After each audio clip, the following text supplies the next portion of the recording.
अबू बकर रज़ियल्लाहु तआला अन्हु की खिलाफत में मुसलमानों ने उनके जनरल खालिद बिन वलीद की लीडरशिप में पर्शियन एम्पायर के बहुत ही इंपॉर्टेंट प्रोविंसेस को फतह कर लिया था। लेकिन पर्शियन एम्पायर का बादशाह अब तक मुसलमानों को एक सीरियस थ्रेट नहीं समझ रहा था। लेकिन ईरान के सूबे कुवैत और इराक के साउथ को फतह करने के बाद अब खालिद बिन वलीद और पर्शियन एम्पायर के कैपिटल टेसिफोन के दरमियान इतना फासला नहीं था। मुसलमान पर्शियन एम्पायर की पहली फौज को वलाजा में हराने के बाद पर्शियन एम्पायर के इंपॉर्टेंट प्रोविंस इराक की सेंटर सिटी अल हिरा की तरफ बहुत तेजी से बढ़ने लगे। इसीलिए पर्शियन बादशाह ने दूसरी फौज को मुसलमानों को रोकने के लिए इसी सिटी की तरफ रवाना किया और आखिर उलैस के मकाम पर ये दोनों आर्मीज एक दूसरे के सामने आई और यहां जो जंग हुई वो वाहिद जंग है जिसके बारे में खालिद बिन वलीद ने फरमाया था कि मैंने जंग मुता में रोमन एम्पायर के खिलाफ 9 तलवारें तोड़ी थी, लेकिन मैंने जिंदगी में कभी भी उलैस के फौज जैसी कोई फौज नहीं देखी। खालिद बिन वलीद जंग से ज्यादा अपने दुश्मनों के माइंड और मोराल से लड़ते थे और दुश्मनों के मोराल को तोड़ने के लिए हमेशा जंग से पहले ही उस फौज के जनरल को अकेले लड़ने का चैलेंज देते थे और फिर उसे मारकर दुश्मनों की फौज का मोराल बिल्कुल तोड़ देते थे। और इस बात का पर्शियन फौज के जनरल को बहुत अच्छी तरह पता था। इसीलिए उन्होंने जंग से पहले ही रात को 12 लोग जमीन के अंदर मट्टी में छुपा दिए। अगले दिन ऑफ कोर्स खालिद बिन वलीद ने उस जनरल को लड़ने का चैलेंज दिया। उनका जनरल अकेले फौज से इस साइड से आ गया है और कहा वहां नहीं यहां लड़ेंगे। खालिद बिन वलीद भी वहां गए और लड़ाई शुरू हुई। जैसे ही उन्होंने लड़ना शुरू किया अचानक जमीन से वही 12 लोग बाहर आए और खालिद बिन वलीद पर हमला कर दिया। The 12 men jump up. Now, एक तरफ 13 लोग और दूसरी तरफ सिर्फ एक, लेकिन सिर्फ एक और मुसलमान की मदद से वही हुआ जो होना था। खालिद बिन वलीद ने इन सारों को खत्म कर दिया। And the 2 men murder the 13 Persians. And then they destroy the Persian army. और एक बार फिर पर्शियन फौज का जनरल मारा गया और इसी के साथ दोनों फौजों ने एक दूसरे पर हमला कर दिया और बहुत सख्त जंग के बाद आखिर पर्शियन फौज जंग छोड़कर भागने लगी और मुसलमानों ने उनकी इस फौज को भी क्रश कर दिया। इस जंग के बाद एक बहुत ही अजीब सा वाकया भी पेश आया कि पर्शियन फौज के एक जनरल जो अरेस्ट हो चुका था उसने आके खालिद बिन वलीद को बताया कि हमारे एम्पायर पर्शियन एम्पायर में ये बात बहुत मशहूर हो गई है कि एक दिन किसी जंग के दौरान आपकी तलवार टूटने के बाद अचानक आसमान से खुदा की तरफ से आपके लिए एक तलवार उतरी, इसीलिए आपको सैफुल्लाह अल्लाह की तलवार कहा जाता है। जिस पर वहां खड़े सारे मुसलमान बहुत हंसे, लेकिन इससे यह अंदाजा लगाया जा सकता है कि पर्शियन एम्पायर की पब्लिक में खालिद बिन वलीद का खौफ किस हद तक फैल चुका था। इस जंग के बाद अल हिरा सिटी के साथ साथ पर्शियन एम्पायर के इस इलाके के बहुत सारी सिटीज ने मुसलमानों के सामने सरेंडर करना शुरू किया। पर्शियन एम्पायर पर हमला करने से पहले अबू बकर रज़ियल्लाहु तआला अन्हु ने खालिद बिन वलीद को वही इंस्ट्रक्शंस दिए थे जो इससे पहले हमेशा रसूलुल्लाह सल्लल्लाहु अलैहि वसल्लम दिया करते थे कि किसी भी बच्चे बूढ़े औरत पर अंडर एनी सर्कमस्टांसेस हाथ नहीं उठाना और कोई दरख्त भी नहीं काटना और किसी से कोई चीज नहीं छीनना। इन्हीं प्रिंसिपल्स को सामने रखकर खालिद बिन वलीद ने पर्शियन एम्पायर के इन सारे इलाकों को फतह करने के बाद उस इलाके की सारी प्रॉपर्टीज वहां की लोकल अवाम को वापस कर दी और इंसाफ जस्टिस का एक जबरदस्त निजाम बनाया जिसमें उन्होंने सारों के सामने पर्शियन एम्पायर के ताकतवर लोगों को आम लोगों की तरह सजाएं दी और सूद का निजाम भी खत्म कर दिया।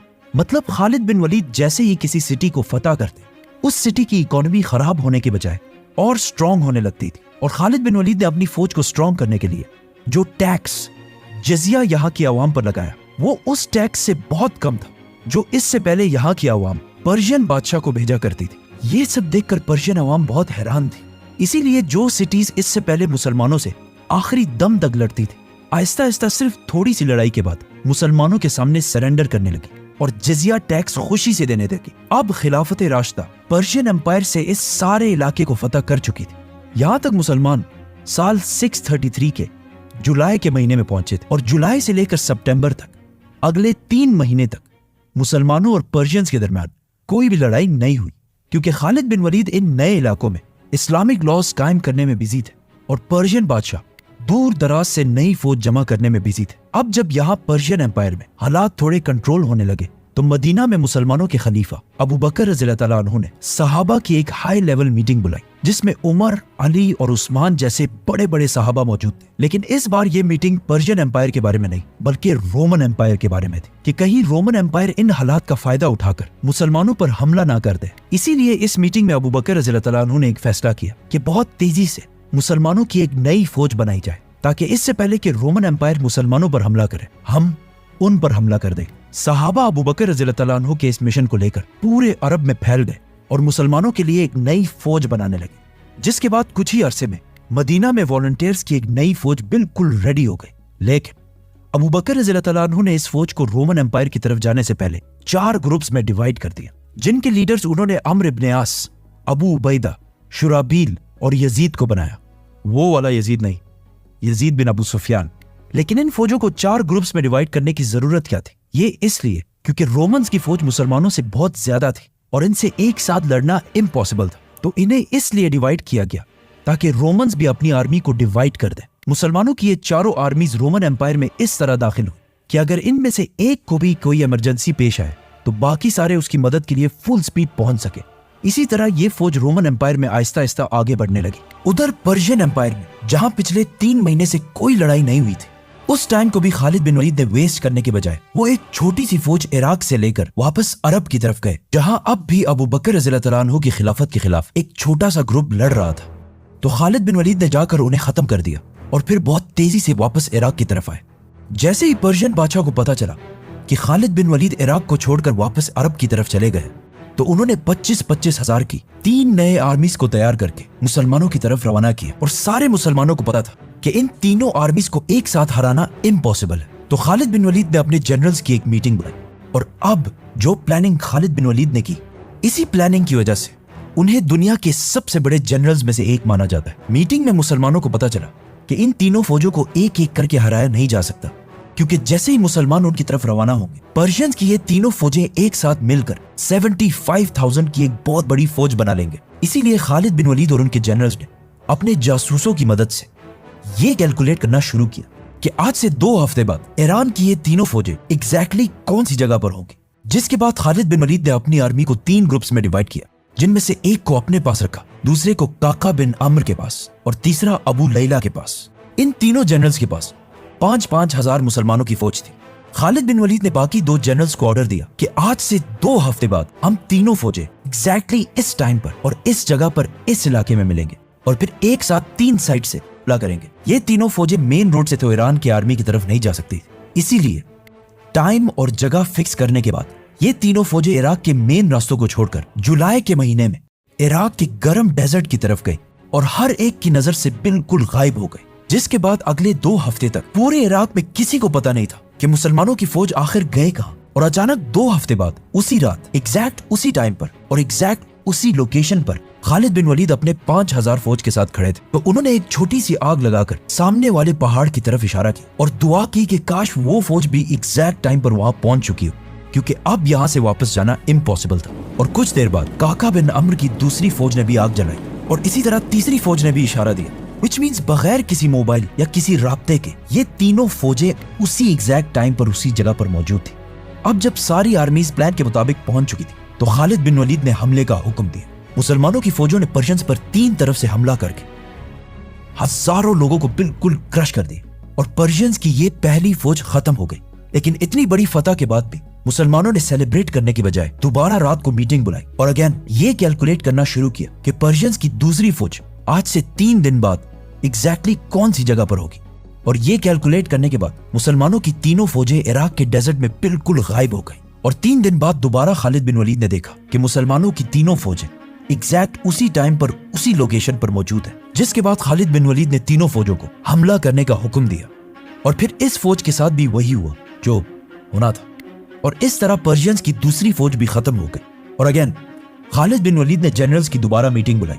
सारों ने फिर से तीसरी फौज की कैलकुलेशन की और एक बार फिर मुसलमानों की ये तीनों फौजें डेजर्ट में बिल्कुल गायब हो गई और इस तरह मुसलमानों ने तीसरी फौज को भी खत्म कर दिया। अब यहाँ पे एक बहुत बड़ा मसला ये हुआ कि खालिद बिन वलीद जब तीसरी फौज को क्रश कर रहे थे, उस फौज के दरमियान कुछ नए मुसलमान भी थे जो इस जंग में सारे मारे गए।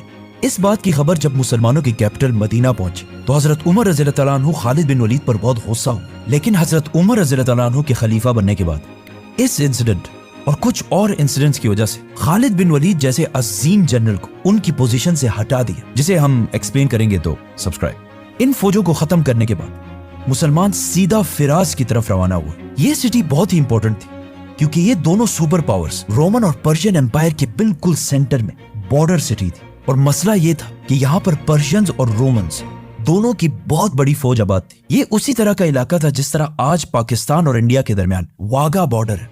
जैसे ही मुसलमान इस सिटी के करीब पहुंचे, उन्होंने जिंदगी में पहली बार, बल्कि तारीख में पहली बार, एक बहुत ही अजीब मंजर देखा कि पर्शियंस और रोमन्स की फौज अपनी सारी दुश्मनियां भुलाकर मुसलमानों के खिलाफ एक हो गए और मुसलमानों से एक साथ लड़ने के लिए बिल्कुल रेडी खड़े हैं। रोमन्स और पर्शियंस के दरमियान पिछले 700 साल से बहुत सख्त लड़ाई चल रही थी और इन पिछले 700 साल में किसी भी तीसरी ताकत ने इन दोनों को चैलेंज नहीं किया था। लेकिन अब जब इन दोनों ने देखा कि मुसलमानों ने एक साथ इन दोनों एम्पायर्स पर हमला कर दिया, तो वो अपनी सारी दुश्मनी खत्म करके अपनी फौजों को मुसलमानों के खिलाफ यूनाइट करने लगे। दुश्मनों की फौज के फ्रंट में पर्शियंस और उनके पीछे रोमन्स खड़े थे और इन दोनों के पीछे एक दरिया जिसके ऊपर एक ब्रिज थी और मुसलमानों के पास फौज की सिर्फ एक लाइन थी। रोमन्स और पर्शियंस ने मिलकर मुसलमानों पर हमला कर दिया और इतना सख्त हमला किया कि कुछ ही देर में मुसलमान जंग से आहिस्ता आहिस्ता पीछे हटने लगे और बहुत सारे मुसलमान शहीद होने लगे। ये जंग इतनी सख्त थी कि जंग के दरमियान ही खालिद बिन वलीद ने अल्लाह से दुआ की,